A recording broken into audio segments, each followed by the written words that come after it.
Number 10. Hawkeye. Now I know what you're thinking, Hawkeye is basically the Aquaman of the Marvel world because everyone just kind of brushes him off, you know? But trust me when I say that he is a lot better than you think.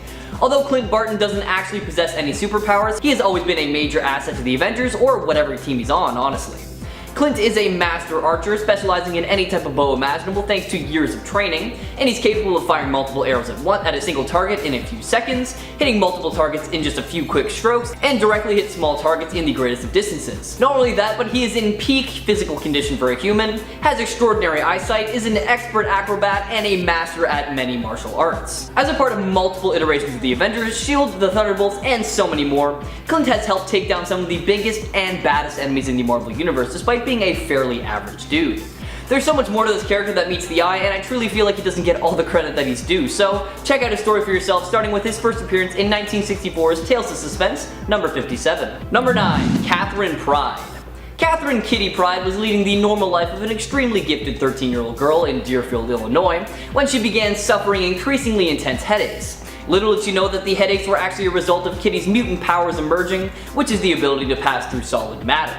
Professor X soon after located her and sought to recruit her as a new member of the X-Men, and she eventually received permission from her parents to join the mutant team. The youngest person to join the X-Men, she was first portrayed as a kid sister to many older members of the group, filling the role of literary foil to the more established characters.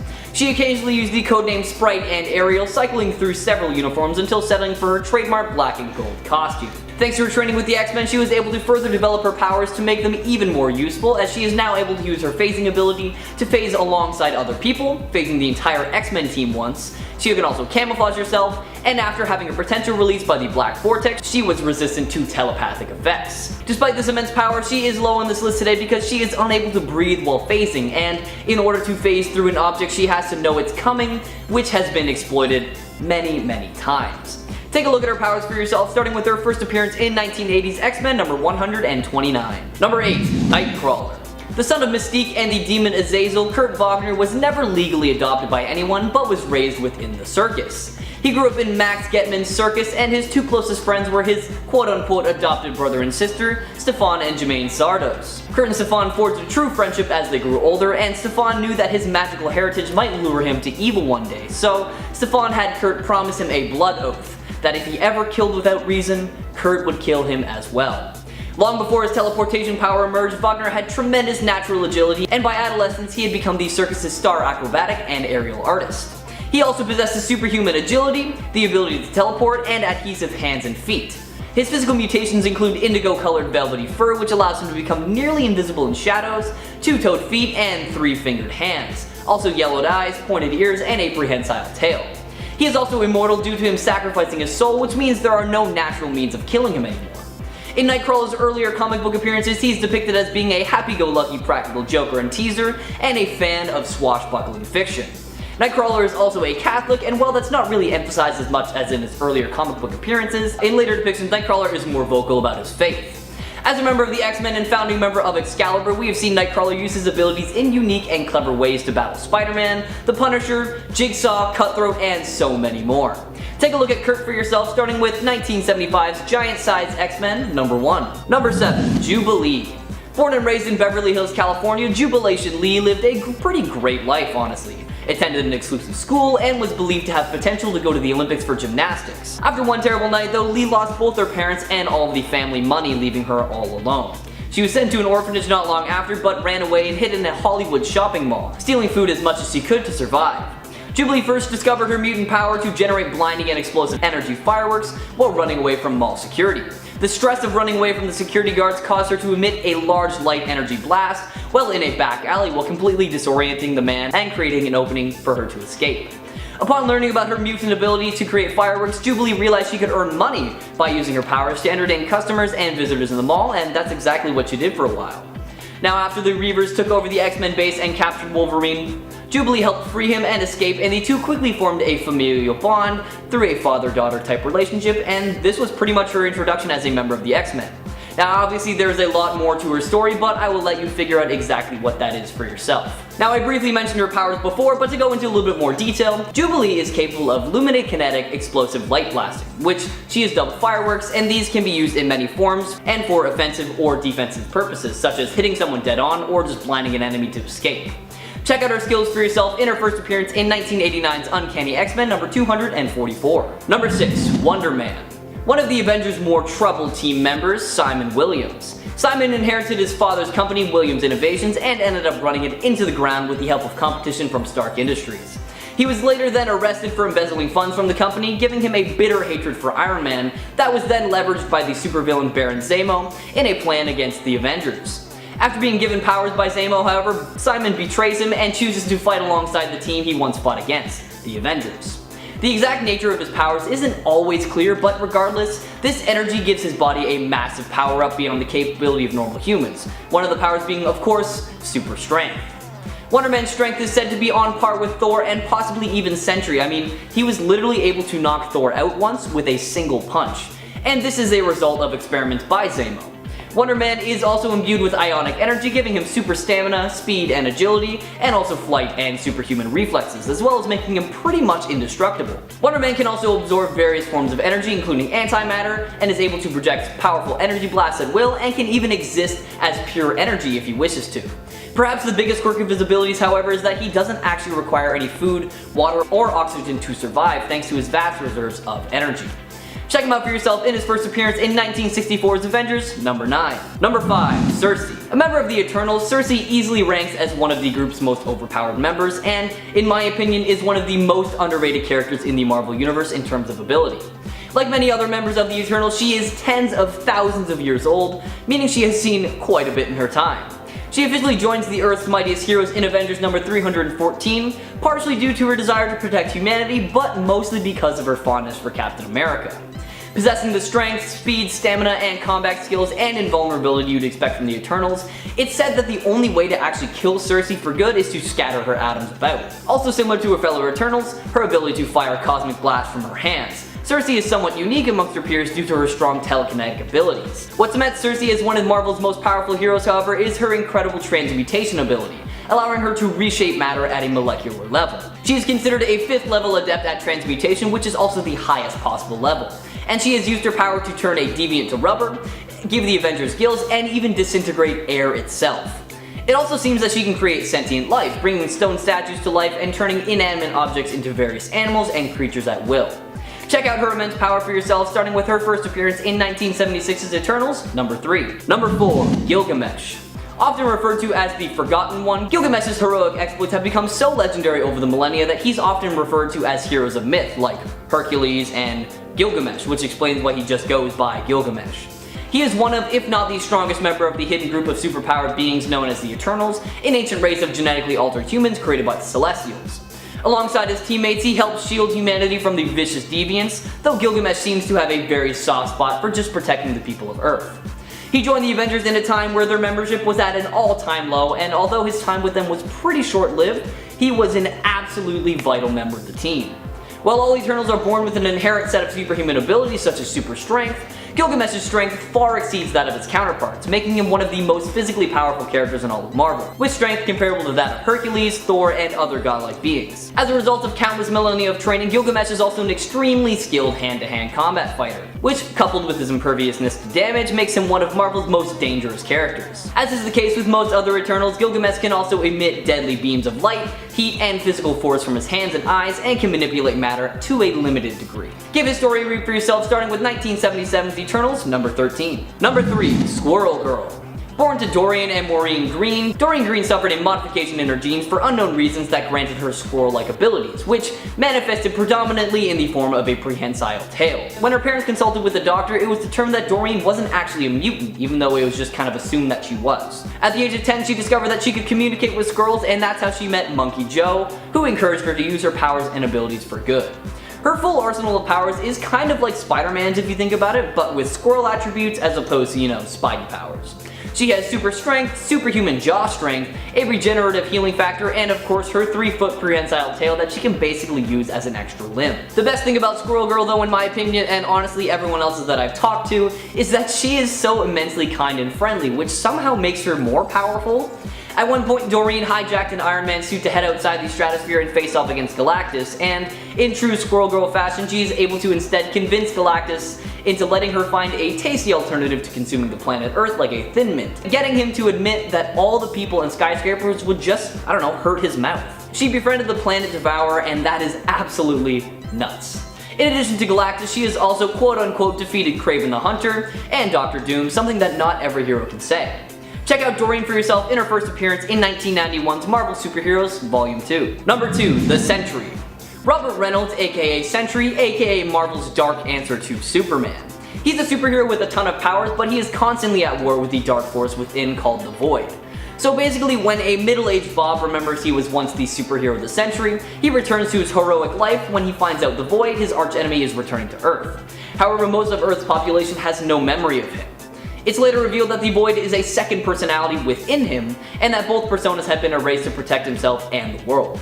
His powers come from a special version of the super soldier formula called the Golden Sentry Serum, and has given him the power of immortality alongside superhuman levels of speed, strength, agility, and stamina, as well as teleportation, flight, and just so much more. Sentry has been seen easily lifting 100 tons with little to no effort, meaning that if he really pushes himself, his weight limit could be, I don't know, like 110 tons or even 150.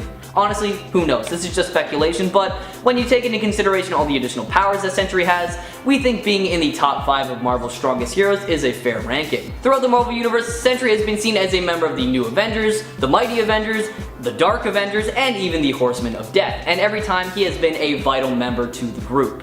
Check him out for yourself, starting with 2000 Sentry, number 1. And number 1, Franklin Richards. Sure, his parents are strong, you know, Sue and Reed Richards, very strong, I think we all know that, but who knew that combining their mutagenic genes would create the most powerful being in the cosmos? Franklin Richards is a mutant who is classified as a rare and Omega level character. His most powerful characteristic is that he can literally warp reality as well as control the fundamental forces of the universe. He is one of the strongest mutants to ever exist, with powers equal to that of Celestials, meaning he is on par with literal gods. Unlike most other mutants, his powers actually manifested before puberty, and needless to say, wielding such a power at an early age gave cause for concern from his family, but Franklin has proven more than capable of using his powers since, and even made the Devourer of Worlds Galactus his herald. Honestly, feats of strength don't get any more bold than that, and given how Franklin still has plenty of room left to grow, it stands to reason that he could become not just the universe's most powerful hero, but its most powerful inhabitant as well. There's also an alternate universe where Franklin obtains immortality alongside all his original powers, which is just insane. It's just insane if you think about it. Check out his story for yourself in his first appearance in 1968's Fantastic Four Annual, number 6. Number 10, Dazzler.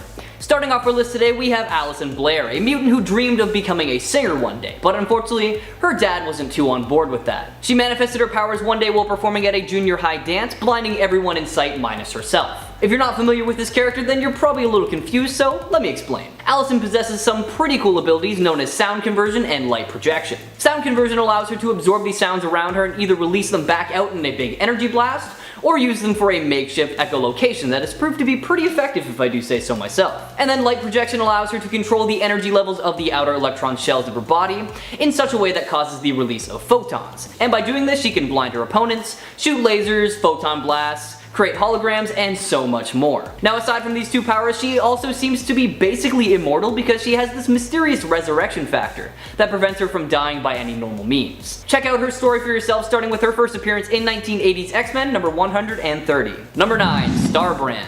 The Starbrand may be an object, but were you aware that there is also a hero that goes by that name as well? On Earth 148,611, Ken Connell received the Starbrand from a mysterious old man he met in the woods. With the Starbrand equipped, he gained pretty much limitless powers, including super strength, flight, near invulnerability, and a couple more. Ken strived to use his powers for good, but often was thwarted by his own shortcomings and the harsh realities of the real world. But that didn't stop him, and eventually he decided to become a much more traditional superhero by donning the spandex suit and mask. Despite his intelligence, Ken was never really able to harness the full power of the Starbrand because he lacked the imagination and curiosity needed.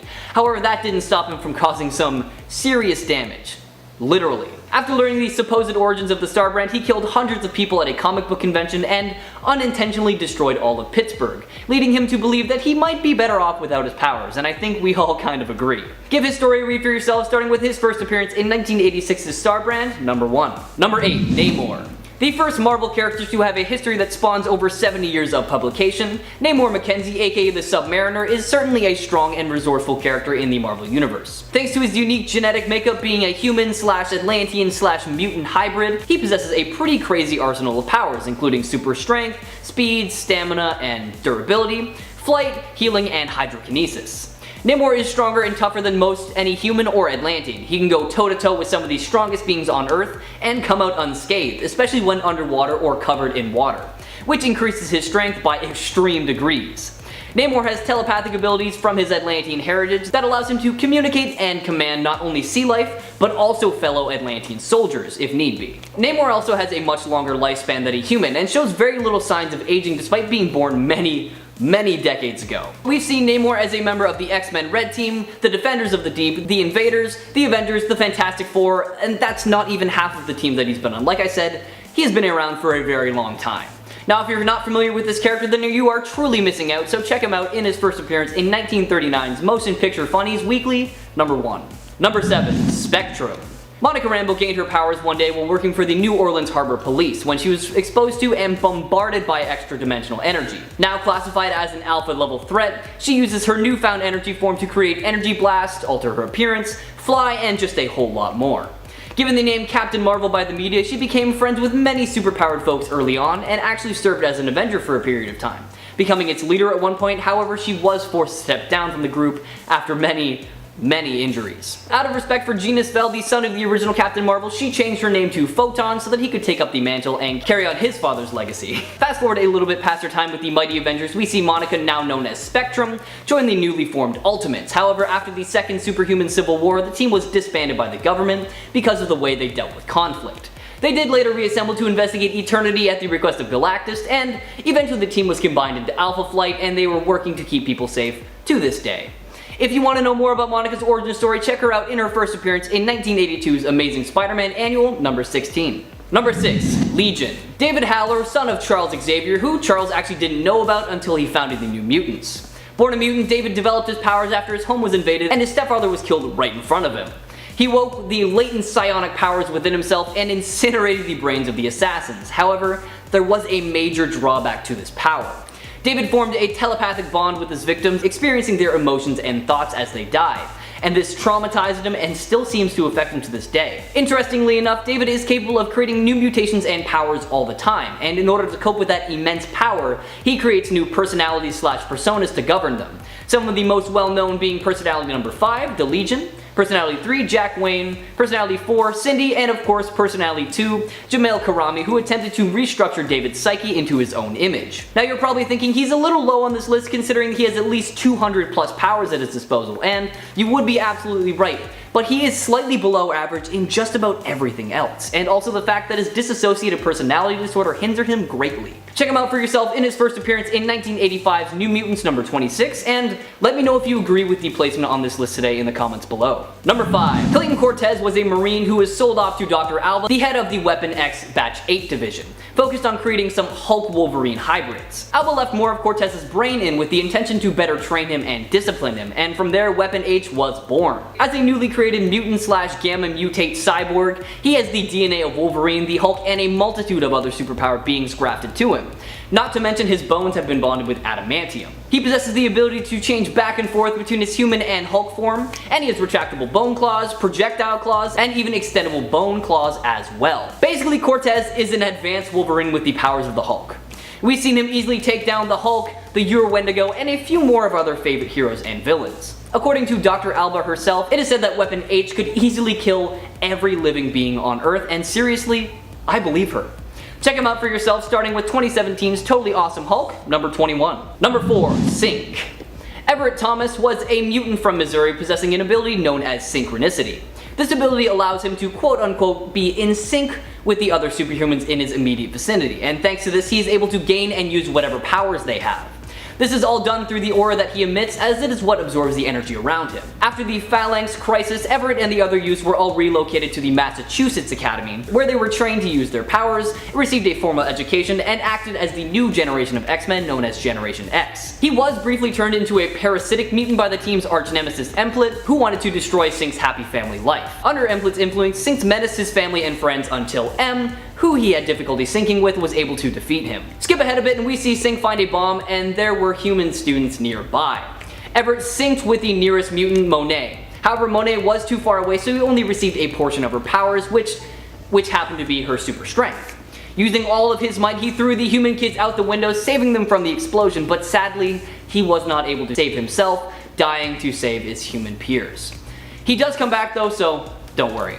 Check him out for yourself, starting with his first appearance in 1994's X-Men Volume 2, number 36. Number 3. Rogue. Easily one of the most well-known X-Men out there, Rogue is a mutant that was born with an incredible ability, albeit a harmful and involuntary one. She has the ability to absorb the powers, energy, memories, knowledge, talents, personality, and physical abilities of another human being, be them mutant or not, through physical skin-to-skin contact. This transfer is usually temporary, lasting for a period of time relative to how long contact was maintained, but the transfer may become permanent in certain cases, like how it seems she still has the powers of Wonder Man, or how she permanently absorbed Miss Marvel and Sunfire's powers. You probably already know, but this power was pretty tough to control at first, and that deterred her away from any sort of romantic and physical touch. But eventually she learned to fully control her powers and married Gambit.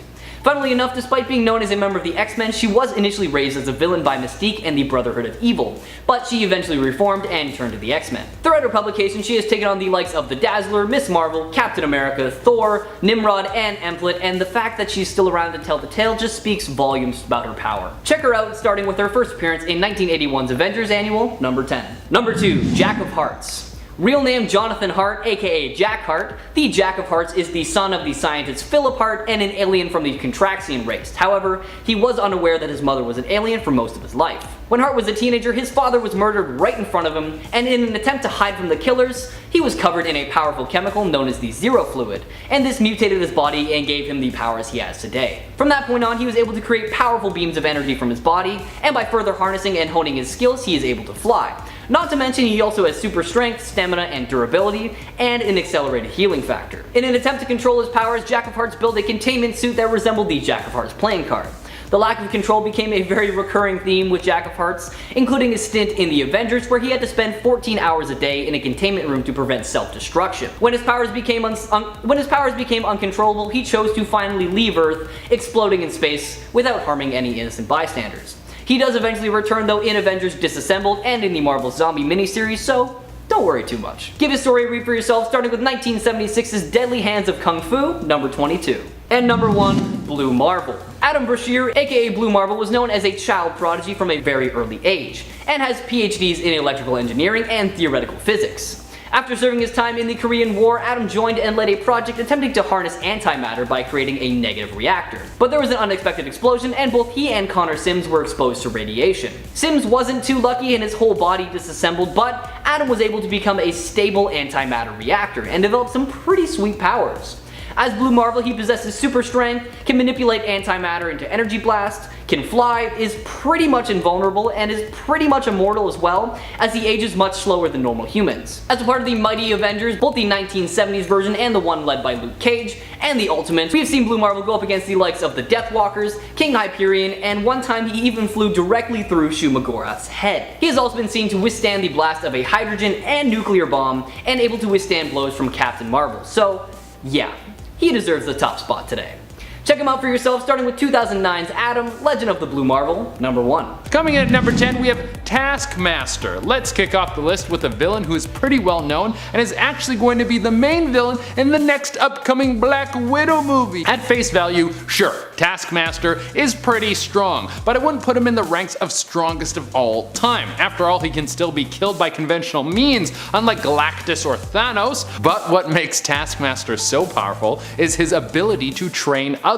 On more than one occasion, Taskmaster has been in charge of training armies to fight against heroes. Now because Taskmaster has his super drug which allows him to have insanely powerful recall, and he is able to mimic and decipher other people's combat styles, he could use this to prepare thousands of people to take down heroes in the perfect way. He would know exactly how to fight them, and he can display all of their techniques because he already knows them. So it's not so much that Taskmaster himself is massively powerful, but it's the way that he can apply his skills. Coming in at number 9 we have The Natural, a brand new villain on the scene, so the potential of their own power is still unknown, but it would seem at the very least they can beat the hell out of some of the most skilled heroes that are already calling themselves Avengers. In the first issue where we see The Natural take center stage, he comes into conflict with Bucky Barnes and the Falcon. The two of them are veterans of the hero world and should be able to take out a new villain with no problem. I mean, at first glance, The Natural looks like a 20-year-old with the brightest blonde hair and eyes you have ever seen. He looks like he should be on a K-pop poster, not beating the hell out of two members of the Avengers. Well, that's exactly what he does. And before we can get any more details about who this brand new villain is, he has to run off and we have no idea where he went. I think it's safe to say that this guy could be one of the Avengers' most skilled enemies in the future. Coming in number 8 we have Stiltman. I mean, the name alone is super lame. You couldn't call yourself anything cooler like Dr. Tall or Towerfoot or Lanky Larry, anything. But even though Stiltman is super lame at first glance and doesn't have any real powers outside of his super suit,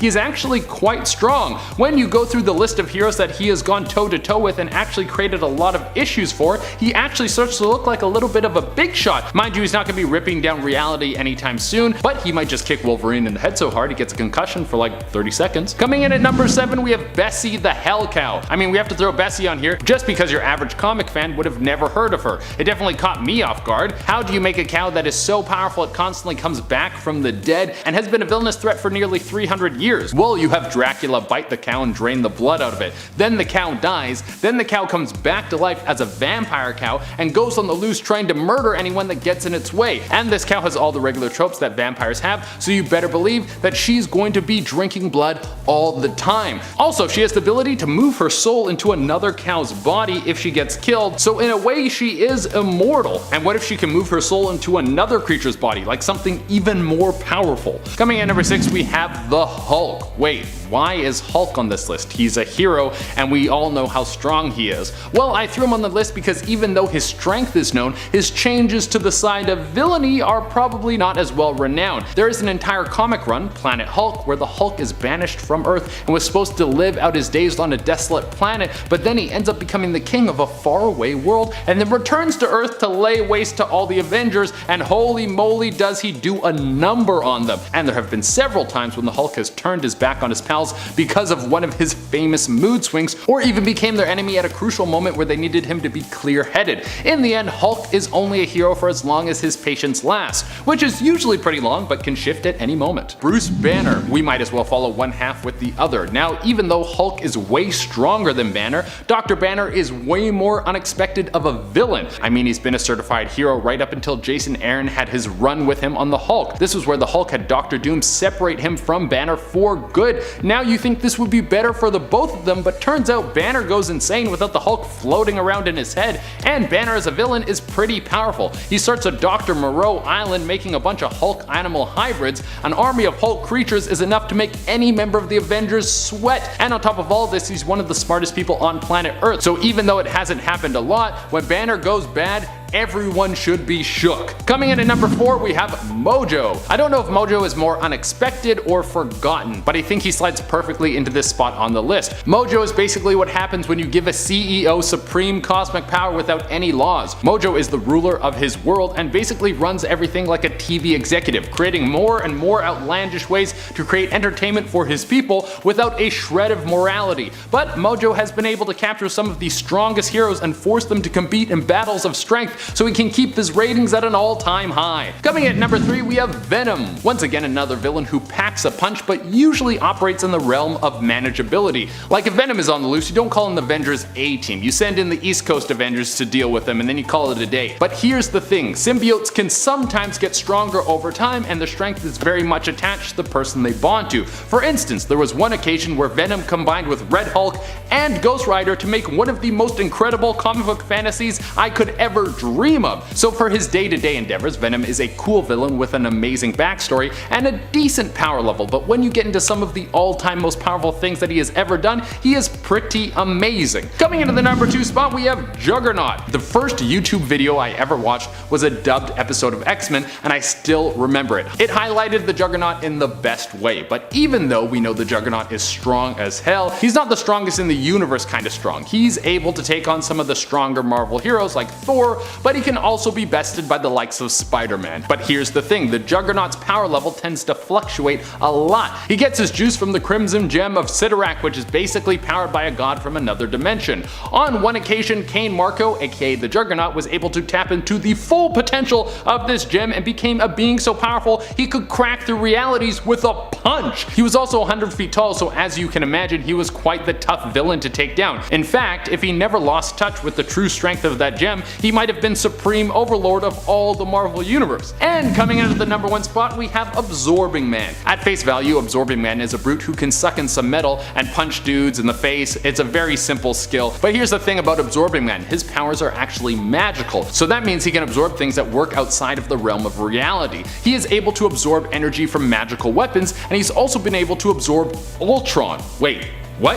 Yeah, you know that powerful robot that almost killed the Avengers like 100 times and was actually successful on a few occasions in other timelines? Well, Absorbing Man sucked him in and then was able to absorb knowledge and basically became the most powerful creature on the planet by far. So who would have thought that some low tier criminal would be able to get to such a high power level? That is way over 9,000. Kicking off the list at number 10, we have Multiple Man. James Madrox. He made his first comic book appearance in Giant Size Fantastic Four, issue 4, and right off the bat, he seems very soft-spoken, he seems very gentle. I mean, the Thing is yelling at him and he's literally like, "Why do you reject me?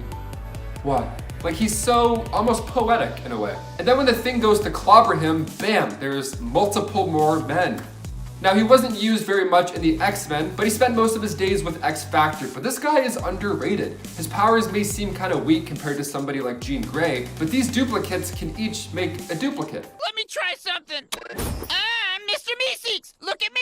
I'm Mr. Meeseeks. I'm Mr. Meeseeks. Look at me. Hi. At one point, this guy had 40 of him running around town. 40. Now, the duplicates think, they feel, and they act independently, but they're guided by the original James Madrox. In a way, they're guided. They kind of know what to do. Each of these duplicates manifests one aspect of James' personality, and the longer the time away, the more those traits become extreme. And if one of these duplicates passed away, he can sense that the general area where the body is, which is like the saddest radar ever. This guy could take over the world if he wanted. It would be like that scene from The Matrix, but with more monologues probably. And before we go on to this list of X-Men you probably wouldn't expect to be that powerful, guys, if you want to go ahead and give this video a thumbs up, just right there, just give it a little tap tap, and it helps our studio out quite a bit. You guys are the best. Thank you so much for watching. Let's get back to the list. Lickety split. Number 9, Darwin. We saw this next mutant for a hot minute in X-Men First Class. He was played by Eddie Gathegi, who unfortunately didn't survive too long. See, he threw his life down on the line in order to protect his fellow X-Men. And this was still in the early days too. What a champ. He first showed up in the comics in 2005 with X-Men Deadly Genesis issue 2. Armando Munoz looked a lot different than we saw on screen as well. Since he was 4 years old, he was bald, his arms were super long, and his eyes were changing. He sure looks a little bit different than the young, handsome actor that we saw in the movie. His ability comes in handy a lot actually, more so in the X-Men movies. See, in the comics, he's practically immortal. His ability once allowed him to survive Hela's death touch. I mean, it's a little bit different than the last time we saw him, that's for sure.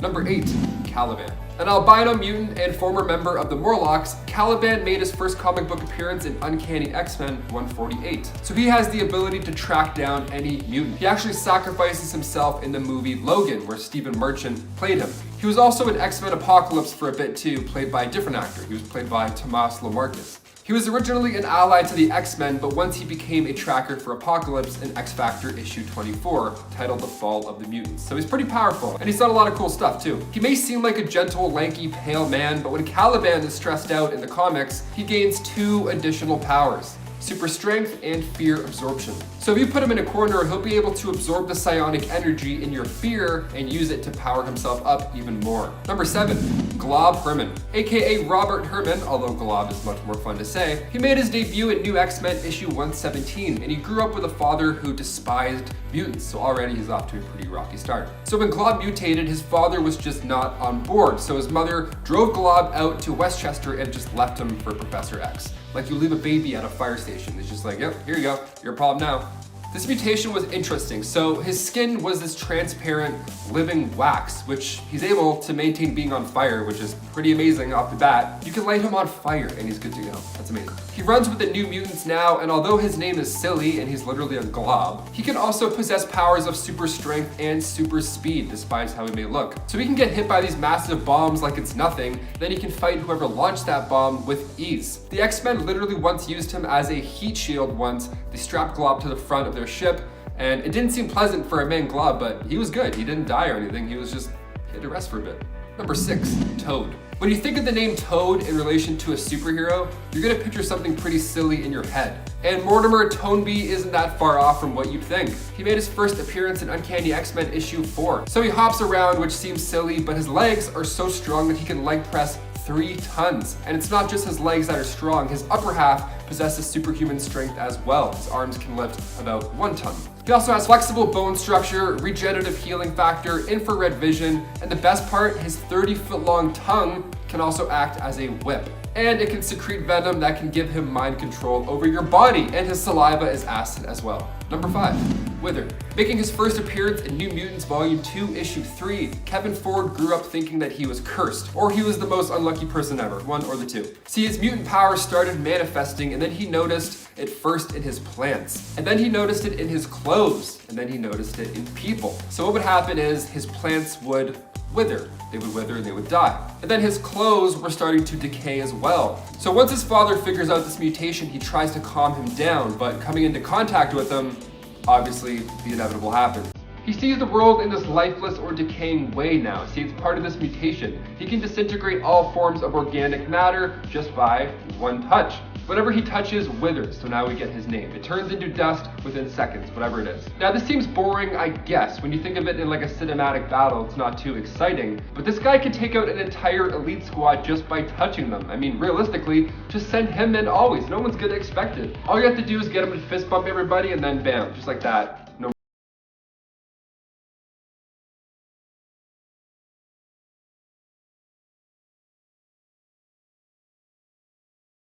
Nocturne. This next one, she comes from Earth 2182, where she's the daughter of Nightcrawler and Scarlet Witch. Now, she's got her dad's looks, unfortunately. She's blue, furry, she's got 3 fingers and 3 toes. She's got a tail and yellow eyes and pointed ears. Now, sure, she looks like she can take out any bad guy, like she looks like an alien. So she possesses the powers of both of her parents. She can blast off energy bolts, she can climb walls, but what makes her even more powerful is that she has the ability to possess others for 12 hours, or 1 lunar cycle. But once that timer is up, the victim is just completely out of it for 24 hours, just comatose. This super offspring packs a super punch, that's for sure. Number 3, Tattoo. Christine Cord made her comic book debut in the New X-Men issue 126. She was a student of the Xavier Institute, and she's known as Tattoo, well, because her mutation allows her to display messages or designs on her skin, and she can phase through matter, which is also kind of fun. She's pretty awesome. I mean, when you first think of her, you may just think of the skin messages and be like, oh, whatever, maybe she's a spy, maybe she can be like, send help and then use her skin. Cool, that's good. But check this out. Tattoo actually phased her hand into Cyclops' head once and told him that if she becomes solid, he would not survive to see the end of it. How awesome is that? But she sadly lost her powers during the events of M-Day, but if you ever ran into Christine again, she would probably surprise you with her new ability. When she was released from jail, she joined the New Warriors and was given her own Stiltman armor, becoming Longstrike. So bam!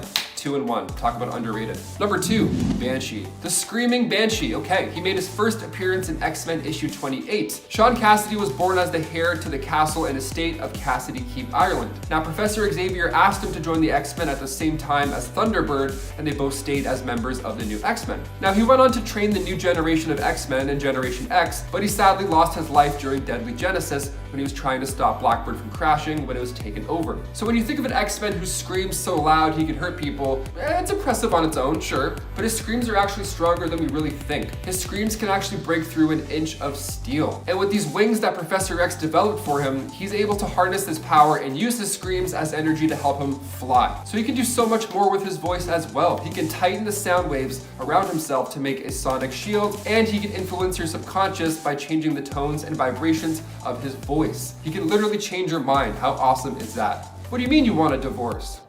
And finally, number 1, we have my favorite on the list, Bailey Hoskins. Okay, I have to talk about this poor kid. Okay, strongest X-Men you wouldn't expect? Yeah, that is for sure Bailey Hoskins. The only appearance of this kid is in the 2016 miniseries X-Men, Worst X-Man Ever, which is a pretty cruel name. He was a student at Xavier's School for Gifted Youngsters, and his power is pretty spectacular. He can self-detonate, he can make himself explode, and you would never expect it just by looking at him. I mean, come on. Kicking off the list at number 10.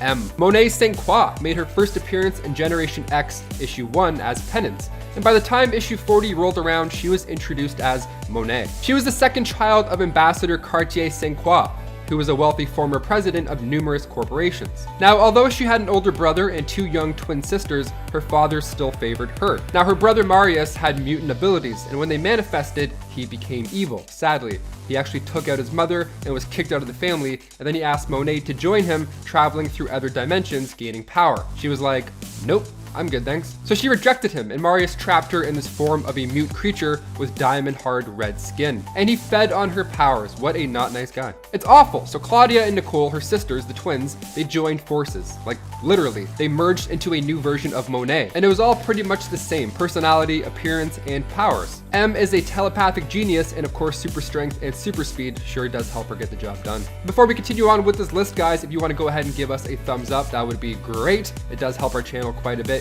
You guys are the best. Thank you so much for watching. Let's go right back into this list. I don't want to waste any more time. Number 9, Frenzy. Okay, Joanna Cargill. She made her first debut in X Factor issue 4. Now, she accidentally punched her father so hard that her hand went through his chestal plate, which is just a great way to find out you have powers. Now, her father was in no means a good person at all, but still, finding out you're a mutant in that way is pretty rough. That's pretty traumatizing for a young kid. So she became known as Frenzy, and she joined the Allegiance of Evil. Now, after the Acolytes disbanded, Joanna became ambassador for Genosha and stood by Magneto until she was captured by the US government in order to learn more about Magneto, but she didn't talk. She was a tough one. She didn't talk until Jean Grey entered and freed her, giving her the option to join the X-Men the easy way or the hard way. Jean used the hard way, and then Frenzy's entire attitude was changed. Her personality was like campy, it was awkward, not nearly as confident as before, but her powers were still there. She did help the X-Men find Magneto's base. She was a team member, even if it was forced and campy. So after Magneto's defeat, her mind control was released and she rejoined the Acolytes and then left the X-Mansion. Super speed, super strength, super stamina, super everything, you name it, she's got it. Her body has been described as being hard as steel, making the She-Hulk put up quite a fight. Number 8, Armor. Hisako Ichiki made her first appearance in Astonishing X-Men Volume 3, Issue 4. Now, she grew up in Japan before joining the Xavier Institute. She formed a close relationship with Wing and Blindfold once she joined Kitty Pryde's Paladin Squad. Now, her new close friends were being attacked one day by Ord of Breakworld, so Armor used her unique mutant abilities to take care of him with a mighty punch. She can create the psionic exoskeleton suit of armor, hence the name Armor. It's fueled by the energy of Hisako's ancestors. In the Ultimate Universe, her abilities create quite the spectacle as well. They appear in the shape of these massive animals, these great beasts, even dragons at some point. As if these abilities weren't surprising and fantastic enough, she also received combat training from Wolverine and tactic training from Cyclops. So she's kind of a big deal. Number 7, Vulcan. He named himself after the Roman god of fire, but Vulcan's real identity was that of Gabriel Summers. He was born after Cyclops and Havoc. Well, not really. He wasn't really born. He was actually surgically removed from his mother's body and placed in an incubator accelerator, then aged to be at his prime, and then sent to Earth to work for Dak and Shikari. One of those normal childhoods, you know? So he escaped and he was found by Moira McTaggart with no memories of who he is or where he came from. Poor kid. So he asked for Charles' help, and then all Kid Vulcan wanted to do was learn about his mutant abilities. Sounds like the perfect student. Like, come on, you're doing all the right things. Charles needed help from him and other newcomers to find the remaining X-Men. So Charles put him in this danger room as a training exercise to get them sharp in a short amount of real time. So it felt like months of training, but in fact it's only a few hours. And then Vulcan and this new team were sent to Krakoa to rescue the original X-Men. But Vulcan revealed to Scott that Xavier sacrificed his own brother to save him. Number 6, Maggot. That's a fun name right off the bat. Maggot? Maggot, or I mean Japheth, first appeared in Uncanny X-Men issue 345. He was born with 5 siblings but never grew at the same rate as them. And on top of that, he had struggled with pains in his stomach. Sadly, those pains turned out to maybe be cancer, and he feared that he would run his family dry with medical bills. So at just age 12, he left the South African village and started to think of a dark solution to his problem. Super tragic. So he ended up in the Kalahari Desert and was found by Magneto, who figured out that these stomach issues were actually these 2 slug-like creatures that lived in the boy's body, and they acted as his digestive system. Years later, Maggot reached out to Magneto in hopes that he would help him with this gross situation. Now the slugs, named Eenie and Meenie, because that's what you do when you have slugs, you give them cute nicknames, they were these sentient techno-organic slugs that could devour anything. Doesn't matter what kind of matter you are, gone, devoured. They would do it fast too, not at the pace of normal slugs. And once lunchtime was finished, they would return back to Japheth's stomach, transferring the energy from what they just consumed, granting him super strength and durability. Also, he had a nice avatar tan to go along with these magnificent abilities. Number 5, Kid Omega. Now again, the word kid is used lightly in this list. You do not want to underestimate Quentin Quire, aka Kid Omega. He made his first appearance in X-Men issue 134. He's been described as one of the most powerful telepaths next to Jean Grey. So off the bat, you know you're in for a treat. He was one of Xavier's prized pupils. That is until, of course, he put together the Omega Gang, which was his gang that would handle humans after they've committed crimes against mutants. They would do it themselves, not in a poetic way, to say the least. They were like the super kid police. They even went to a tattoo shop and made it official. They got these Omega symbols tattooed over top of the X. Now his abilities are insane. He can manipulate your perception, judgment, wills, and common sense. He's able to track you down by listening to your thoughts, folks. Your thoughts, you can hear your thoughts. And even in this instance, if you were a telepath, you wouldn't see him coming because he would block out your powers to sneak up on you. One of the coolest things about Quentin is the psionic shotgun that he can create. It just looks cool. He just channels all this mental energy as this astral energy shotgun. And if that doesn't do the trick, the psionic rocket launcher should. Number 4, Kubark, aka Kid Gladiator, another kid. Kubark is the son of Emperor Gladiator. He was this young prince sent to Earth to train and discover more secrets about his powers. And the one place you go and do that is, of course, the Jean Grey School for Higher Learning. Warbird was his bodyguard, and the reason that he was sent to Earth, this new kid on the block, was because he destroyed more than half of the Shi'ar royal city on Chandalar.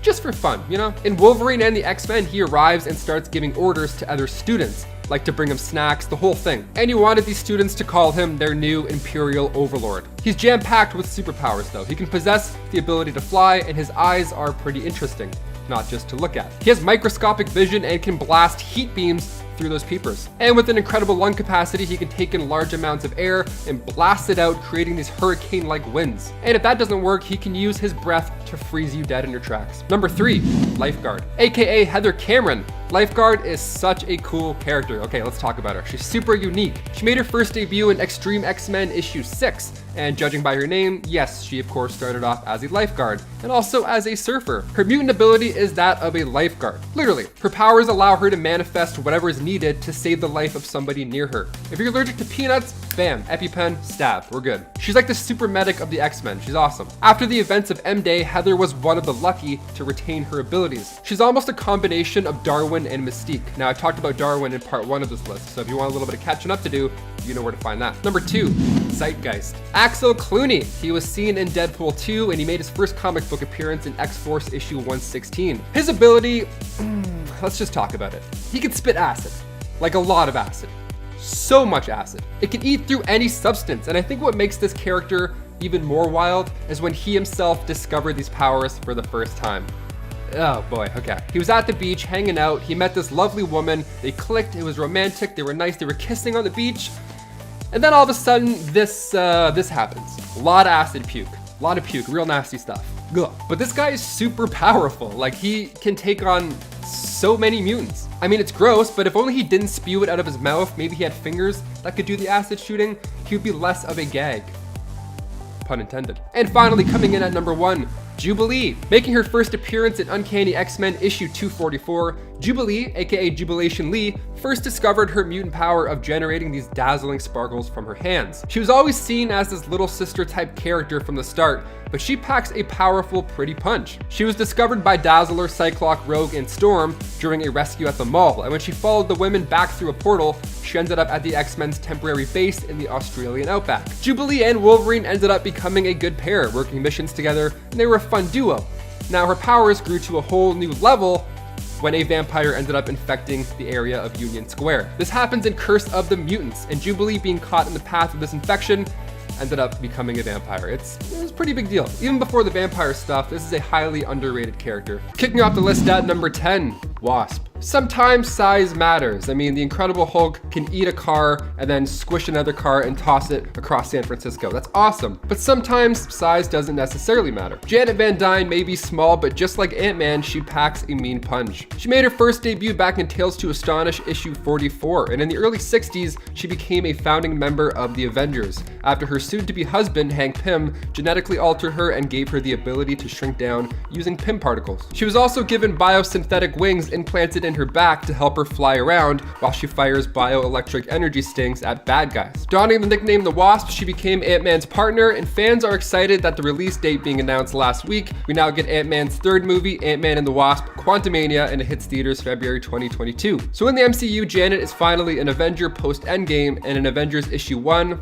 well, she was already on the roster. Number 9, Black Knight. Dane Whitman made his comic book debut in Avengers issue 48. He inherited his uncle Garrett's castle and had no idea that his uncle was the villain, the Black Knight. He found the Ebony Blade and passed its test, becoming the new Black Knight. He then decided to join the Masters of Evil like his uncle did, but he was going in undercover. He was on the good side, so he wanted to help the Avengers, but they still needed more. They didn't trust him quite enough yet. In Avengers issue 71, funny enough, titled Endgame, Dane joins the Avengers. Well, kind of. Like I said, they didn't trust him so much until he helped fight Kang the Conqueror. And then they were like, okay, he's cool, come on aboard. He's an excellent swordsmith, so much so that he's beaten the swordsmith in combat. And that sword that he uses as well grants him immunity to magical powers. Plus the dude rides a winged horse. An underrated Avenger for sure. And before we continue on with this list, if you want to go ahead and give this video a thumbs up down below, that would be super helpful. It helps us a lot, especially while we're working from home. You guys are the best. Thank you so much. Now let's bounce right back into this list. Number 8,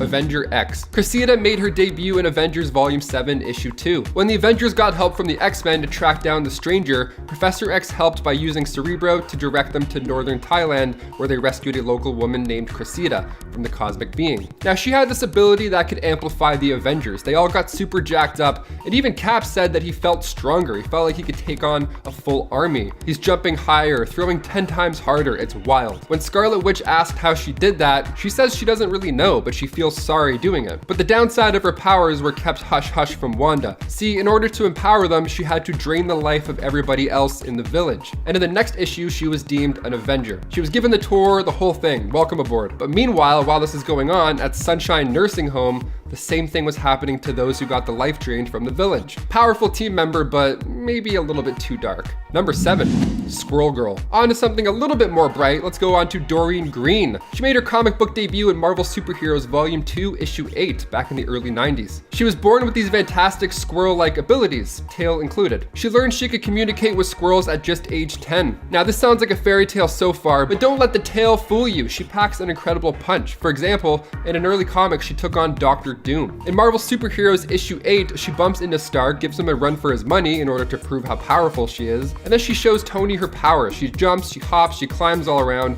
It's pretty impressive. Squirrels start coming in from everywhere, and then all of a sudden they're commanded to jump onto Tony. And then Dr. Doom came and interrupted the whole thing. He jammed Stark's electronics, and in order to save Tony, she sent that horde of squirrels onto the Doom ship. It was amazing. And then voila, Stark is free thanks to the insane squirrel posse. Then the squirrels get down to Doom, and then he leaves. He taps out. He's like, I don't want anything to do with this. This is way too much for me. Guy straight up ran away. Doreen later joined the US Avengers on their 2017 run. Number 6, Sandman. Believe it or not, Sandman was once an Avenger. William Baker made his comic book debut in 1963 with The Amazing Spider-Man issue 4. And yeah, sure, most of the time the Sandman is considered a villain, but that's why we have to mention this small change of heart, because even bad guys, it's possible to change.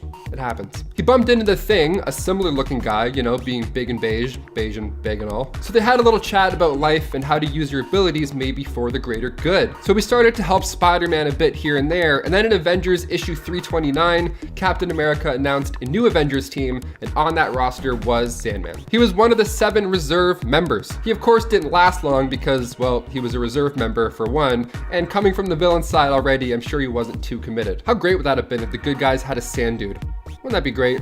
We could use the sand guy. Number 5, triathlon slash 3D man. Okay, 3D man slash triathlon, aka Delroy Garrett Jr. He joined the team in Avengers Volume 3, issue 27. He showed up and just whooped everybody's ass. It was great. The team basically had to hire him on the spot. They had no choice. But before this, he grew up running, hence his name Triathlon. He competed in the Olympic Games and he was crushing it. That was until he tested positive for steroids. And then he got his 3 medals taken away from him. So he turned to religion, to the triune understanding, and the group's founder, Jonathan Tremont, had found a fragment of a mysterious object and used it to give Garrett the powers of 3D man, the 3D man himself. Look out. I would see a 3D man movie in 3D. God, what a ride that would be. You just don't put on the glasses and you don't see half the movie. You're like, oh, I get it. It's cool. Number 4, US agent. Okay, spoilers coming in hot for Falcon and the Winter Soldier. If you haven't watched it yet, pause this video, watch the entire series, and then come back and click play. It's easy. John Walker is known for being the hothead that replaces Captain America in the show and in the comics. He went as far as injecting super soldier serum into his own body, but he didn't become Steve Rogers. Instead, he killed a guy with the Captain America shield. It's kind of brutal. And by the time the show ends, the shield is back in the hands of Captain America, Sam Wilson, and Walker becomes US agent officially. The suit's black, so it's, you know, official and all. And in the comics, he eventually joined the ranks of the West Coast Avengers, and it feels like this is where the Avengers are going in the MCU currently. Because in the comics, when Hawkeye moved to the West Coast and set up an Avengers team there, the government wanted to put somebody official, kind of out of the superhero loop, in there just to make sure things are going smoothly. Now at this time, the Vision was also a bit of a problem, so that move made sense. So they sent in US agent. Now with Vision being white in the MCU, I feel like they're kind of heading there. This is getting good. Getting tricky. Number 3, Hawkeye. I have to mention Hawkeye because he's one of the 1960s Avenger recruits, and he's one of the big 6 in the MCU, and I feel like he doesn't get enough credit on screen still. Like in the comics, he becomes Goliath. It's epic. When the West Coast Avengers were assembled, Hawkeye was the leader of the team, like I said. But for a little bit, that was until they thought the US agent would be a better replacement for leadership. So ended up coming in and then taking over as the new leader. So things get a little wonky. So Hawkeye thought, no sweat. I'll get some Pym particles and we'll see who the biggest guy is after all. And then he became this. Number 2, the Sentry. He made his first appearance in Sentry issue 1. Meet Robert Reynolds. He was a struggling addict who made his way into a laboratory and discovered something called the Golden Sentry Serum. So he consumed it, and then he got the surprise of a lifetime when he was given the power of 1,000,000 exploding suns. So back in 1947, Project Sentry was put together by the remnants of the US Operation Rebirth and Canada's Department K. They joined forces and they wanted to recreate the super soldier serum, but they magnified its effects 100,000 times. That plus a cool outfit in the mix, and now we have a new superhero. So after this, Robert fought alongside the X-Men, the Fantastic Four, and of course, the New Avengers. He's a really powerful guy. He once became a Horseman of Apocalypse. He was the Horseman Death. And then he ended up going crazy because he thought he was the heir of Apocalypse. It was a whole thing. It was crazy. And finally, number 1, Hercules. Of course, we can't forget the son of Zeus. Come on, the king of the Olympian gods, another 60s recruit, Hercules. He made his first Silver Age appearance in Journey into Mystery Annual issue 1 in 1965, and in Avengers issue 45, he and the rest of the team went against the Super Adaptoid. And right after the dust had settled, Hercules was standing with the team, expressing how bright the sun doth shines. Somebody even put his name on a sign. That's how you know it's official. As soon as a 19-year-old starts painting your name on it like a Katy Perry concert, bam, you made it. So with Russell Crowe reportedly cast as Zeus in the next Thor installment, we may be closer to Hercules than we think. Number 10, Mantis. A new addition to the Guardians team, Mantis went from being Ego's roommate in Guardians of the Galaxy Volume 2 to becoming an Avenger, even holding Thanos down while the rest of the team tried to take the gauntlet off. Now in the comics, Mantis had to endure quite a bit before becoming an Avenger. She made her first appearance in Avengers issue 112, The Lion God Lives. Mantis was trained as a child by alien priests, section of the Kree, who thought that she was destined to be the celestial Madonna. She was killing it in martial arts, hence the nickname Mantis. Now her real name is Brant, but Mantis sounds much Much more fun. No offense to all the Brants out there. Those priests enhanced her mind, giving her telepathic abilities, and on her 18th birthday, she was given the gift of a lifetime, when her mind was wiped and she was instead given false memories of her childhood as an orphan in Vietnam, to experience a normal life. Because that's part of the celestial Madonna route. Nothing builds that Madonna power more than some time in Vietnam, right? And in doing so, Mantis learned to hold it down on her own quite easily. Number 9, Dr. Druid. Anthony Ludgate entered Marvel Comics in Weird Wonder Tales issue 19. He's a bit of a smarty pants, some would say. I mean, he got a degree in psychology from Harvard and then became a psychiatrist. But that wasn't enough for Anthony. He wanted to study the ancient powers of his ancestral druids. So he was studying the occult on his off time. He finally met the ancient one who passed down a lot of tricks, and Anthony left and became Dr. Druid, assisting monster hunters, including Makari when they went against deviants. So this guy goes back quite far. He's also a little more dramatic than strange, some would say. In Avengers issue 294, he manipulated Captain America's mind so that he would be the replacement chairman. And this was right after Captain Marvel was injured. What a snake. And before we continue on with this list of strongest Avengers you wouldn't expect, part 2, if you want to go ahead and give us a thumbs up, that would be so helpful for our channel. It really helps us out a lot, especially while we're working from home. And if you haven't as well, hit that subscribe button maybe if you feel like it. I don't know, if you feel like it. Let's get back into this list. Number 8, Firestar. Angelica Jones made her comic book debut in Uncanny X-Men 193. She was born with, well, as you would guess by her name, the ability to generate great heat. Cerebro found her, but the Hellfire Club got to her moments before. She was learning a lot under the White Queen's guidance, honestly, unaware of the cruel nature of the club, of course. See, Frost actually gave her the nickname Firestar. So then Firestar joined as a reserve member in Avengers Volume 3, Issue 4. Yeah, so Hawkeye demanded that one of the 2 new members that they're recruiting has to be Firestar. He announced it to the world prematurely. He was that confident. The other members are like, whoa, let's hold on a second here, because that spot that we had open was actually for you, Hawkeye.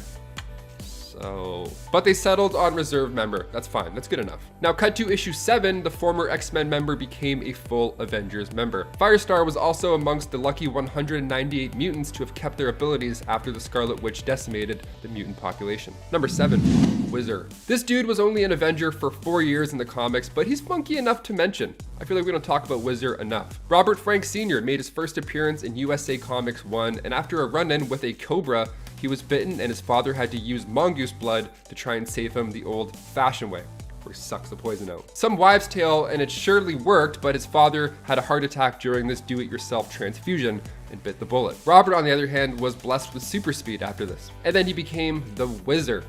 Great name, great name. He joined the Avengers in issue 173 back in 1978, but he met his fate and Vision in the Scarlet Witch issue 2 in 1982. Number 6, Demolition Man. Dennis Murphy, born in Detroit, Michigan.